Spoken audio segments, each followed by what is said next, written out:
Hey guys, Dale from Castle Hill Performance here. We're up at BG Engines at North Richmond today, dynoing this Dodge R6 NASCAR engine.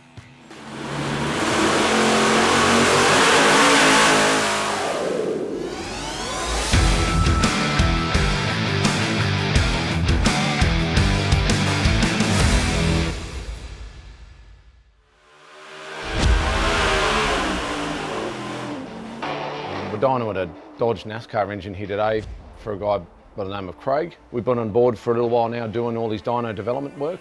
Dale from Castle Hill is the primary tuner of the engine, but we do all the dyno side of it. So we have been doing intake manifolds today, trying to find just more power in general. So these engines are a NASCAR-based engine that we've taken the carburetor off and put the injection on, and we're just here trying to make as much power as we can.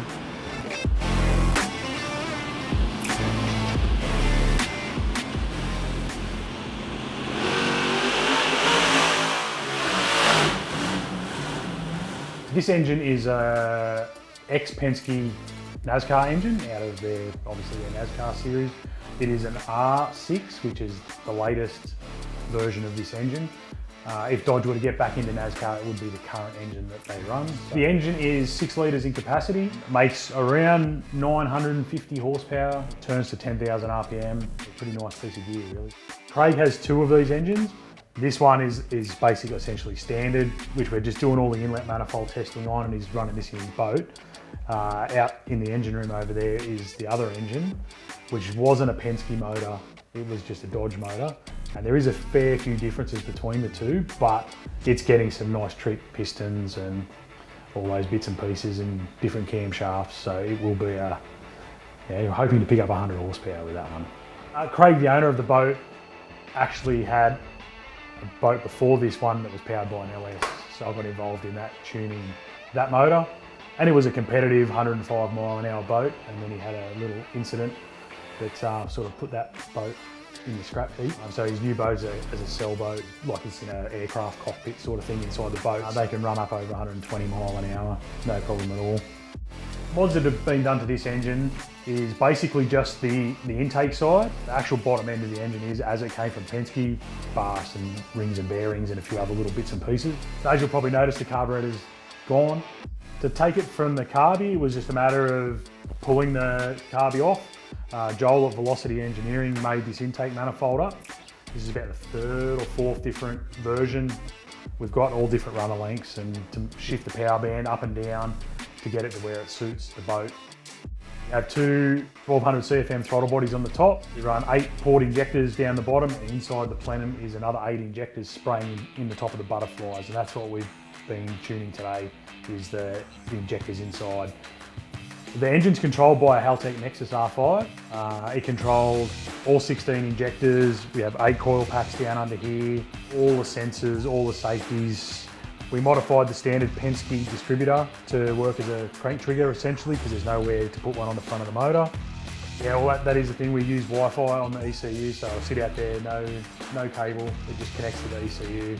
When the pull's done, it downloads a data log. USB interference is pretty bad in these rooms. There's a lot of electronics and things in here which generally mess up the connection. Now, it just works, it's unreal. We get a lot of data every run. It's very important to get the data if you want stuff to live. So we can set a safety. If one cylinder goes lean, we can turn that cylinder off and it can still continue to race, or turn the whole engine off. If the water temperature goes too high, we turn it off, oil pressure drops too low, and all that sort of stuff. So we have seen this turn 11,000 on the dyno with one of the other versions of intake manifold. Obviously that didn't work out great in the boat because it didn't have enough mid-range, so we've modified some runner lengths and a few things, and we've got it down now where it's happy, sort of the 9.6 to 9.8 mark. Currently we're running this on methanol just to try a few different things. We've run E85, we've run high octane unleaded race fuels and everything. The methanol is the best bang for buck, it's the cheapest, and it's so far picked up a fair bit of power in the mid-range. When we were running it before, picked up a good amount of power through the whole rev range. It'd be nice to see 4 figures, but I don't think we're going to see that in this standard engine configuration. That's the aim for the new motor. Oh, the sound of these small engines is awesome. Like, the big blocks do not rev to 9.5, 10,000. Well, we see 9, but they don't sound like these things. They sound unreal. We do some pretty funky stuff with the injector phasing and timings and everything. At idle and everything, straight off the port injector, gives a nice, easy starting, really crisp throttle response. And as we open the throttle and go up in the rev range, we blend out the bottom injectors, we bring in the injectors spraying in the trumpets. And what that does is it cools the air going in and it gives it a really good high-end power without sacrificing any low-down drivability. The way the rocker geometry is and the way the rockers are held on, there's just overkill of fasteners and everything like that. They're really designed to rev and rev all day long. As you see them do in a NASCAR, have very little maintenance. For what it's being used for, it's a very, very good choice.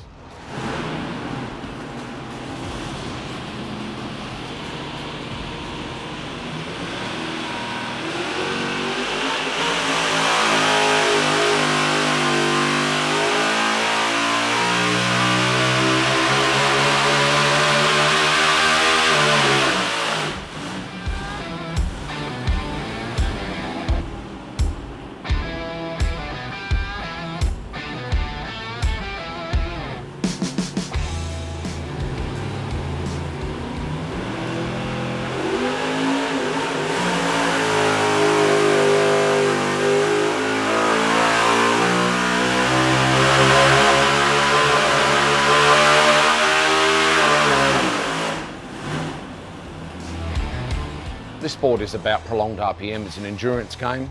Your general LS or Ford motor doesn't always do. These are be full attack all the time, and these NASCAR derivatives are really what we need to do that. Boat racing is probably the cruelest sport that we've been involved in building engines for. It's long forms of RPM for 2.5+ minutes. It's sprint cars on water, really. I'm a boost guy at heart, I suppose, but when these things walk past 10,000, it's pretty cool. Yeah, we've been working on Dodge NASCAR engines since probably 2010. We've just taken on Craig's program. We've got another engine in the build, which you guys have looked at earlier. We've got more compression, we've got more camshaft. We're going to use the same intake system. This engine is just intake system design. We're going to transfer all this development onto a high compression, bigger camshaft engine and see how much more power we can make. You know, we're trying to make 1,000 horse with 358 cubes. The biggest thing for me with these engines is the amount of time and money and effort they have in the valve train. It's just all valve train related. They've got crank journals this big and cam journals that big, where traditionally it's the other way around. We started off doing boat racing back in probably early 2000s. We won a lot of stuff.